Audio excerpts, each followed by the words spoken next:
Le bien-être dans un contexte économique, ça peut paraître antinomique, mais c'est de plus en plus une réalité. Comment est-ce qu'on fait en sorte, dans nos écoles, d'apprendre à nos étudiants à fonctionner en termes de développement durable, d'avoir un projet entrepreneurial, d'avoir un projet économique, d'avoir un projet de société qui soit un projet qui prenne en compte le bien-être, donc qui ne prenne pas en compte que des indicateurs tels que le PIB, tels que la croissance, tels que la rentabilité, mais aussi les notions de pérennité, de partage, de valeur qui peuvent y être associées.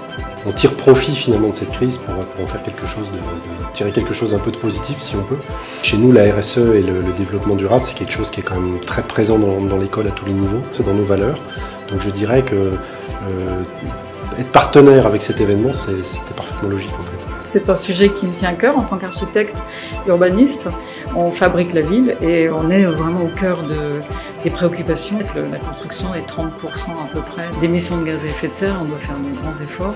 Et ensuite on fait le cadre de vie de l'être humain et on a une grande responsabilité, mais avec tous les acteurs. Donc, ce qui est très intéressant dans ces rencontres, c'est justement des rencontres avec plusieurs acteurs pour réfléchir et au monde d'après. Avant le bien-être, il faut l'être. Vous voyez, et aujourd'hui, la question climatique menace les hommes et les femmes, même dans leur existence et dans leur survie. Donc le bien-être, c'est déjà un concept de société privilégiée, puisque la plupart des sociétés aujourd'hui les plus pauvres, les États insulaires, qui sont menacés de disparition, les États les plus pauvres, les plus chauds, qui sont menacés d'effondrement économique, alors ils n'ont déjà pas grand-chose. Donc les nouvelles maladies, engendrées aussi par le réchauffement climatique, posent la question de la survie, avant même le bien-être.